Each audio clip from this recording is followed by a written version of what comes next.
All right, today we're unpacking something really special. It's one of the most powerful ancient texts ever written about divine protection, Psalm 91.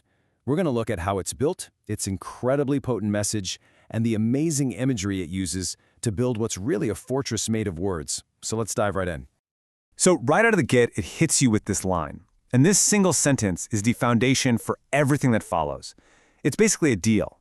If you dwell, and that word is key, it's not about just visiting, it's about living there, making it your home. Then you will rest in total safety. This one simple idea unlocks the entire psalm. So yeah, let's dig into that core idea a little deeper. See, this poem doesn't just start throwing promises around. First, it lays down the one crucial requirement. You have to dwell. That means you have to make a conscious choice to trust in a higher power. You can almost think of it as the entry ticket for all the protections that are about to be laid out.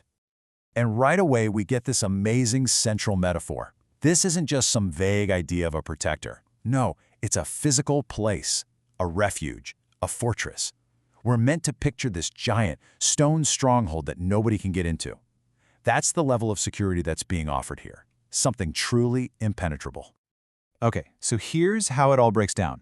It's this simple but incredibly powerful three-step logic. It's an if-then statement, really. Step 1. You have to do something first. You choose to dwell. Step 2, and as a direct result of that choice, this higher power then becomes your refuge. And only then, step 3, do you get saved from all the dangers. See? This conditional relationship is basically the engine that makes the whole psalm run. So, saved from what exactly?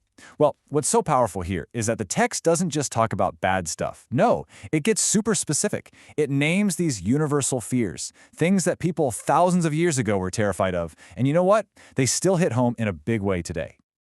First up, you've got the fowler's snare. Now, what on earth is that? Well, a fowler was a bird catcher. So this is all about the hidden traps, right? The secret plots, the deceptions, the things that are designed to catch you completely off guard when you're not looking.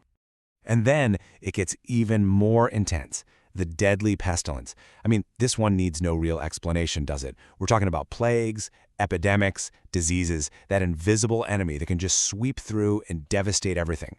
A truly ancient and terrifying fear. Now, this next one is fascinating because the psalm totally shifts gears. It goes from these big external threats to something inside our own heads, the terror of night. And you know exactly what that is. It's that 3 a.m. anxiety, the fears that just bloom in the darkness when we feel most alone.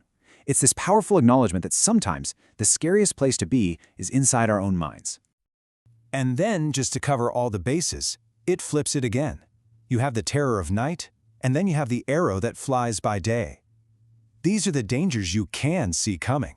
The direct attacks, the open conflicts. So think about it.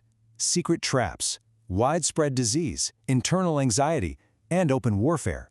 It's like a complete catalog of everything a person could possibly fear. Okay, so we've seen the problems, this whole list of fears, but now this is where the poem makes a huge pivot. It turns to the solution. And for every single one of those fears we just talked about, it offers a specific, powerful counterpromise of absolute protection. And listen to how the language changes here. It's just beautiful. The imagery gets so personal, so tender. He will cover you with his feathers. I mean, just picture that. It's like a giant eagle or even a mother hen shielding its chicks. It's this incredible mix of massive strength and gentle, loving care. And it keeps going with these incredible images. It uses two different military ideas. First, this faithfulness is a shield. That's your personal, up-close protection, right? Like a soldier in battle. But then it's also a rampart. And a rampart is a huge wall that protects an entire city. So you've got this dual protection. It's right there with you, one-on-one, but it's also this massive, all-encompassing security blanket. And then, whoa, the scale just explodes. It paints this picture of absolute chaos.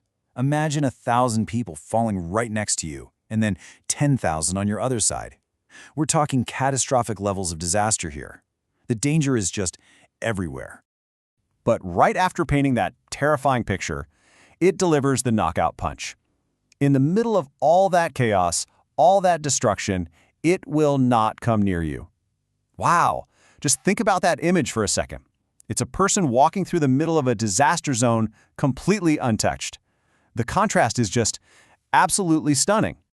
And if you thought that was it, there's another layer of protection. We're talking about angels now. It says they're actually commanded to guard you in everything you do, to literally pick you up so you don't even stub your toe on a rock. I mean, think about that.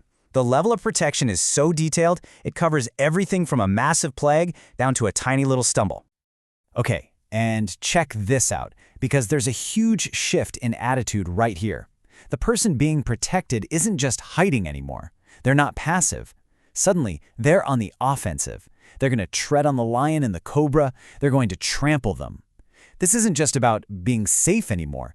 It's about having power over the danger. All right, we're at the peak now, the grand finale of the psalm.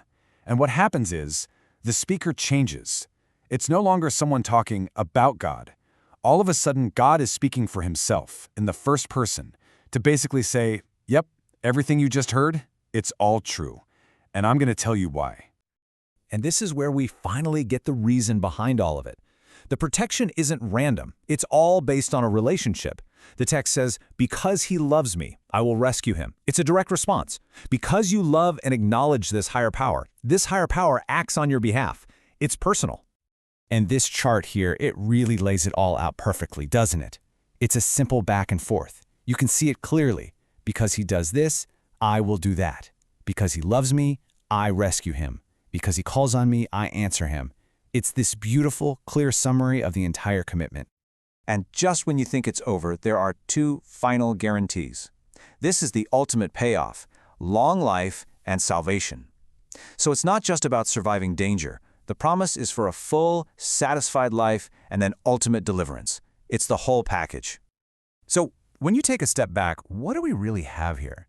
We have this incredible ancient text that builds this ironclad case for absolute security against pretty much anything the world can throw at you. Which leaves us with a really big question to think about, right? What is the real psychological and spiritual power of a promise like that? In a world that can feel so chaotic and dangerous, what does it truly mean for a text to offer such a profound sense of safety?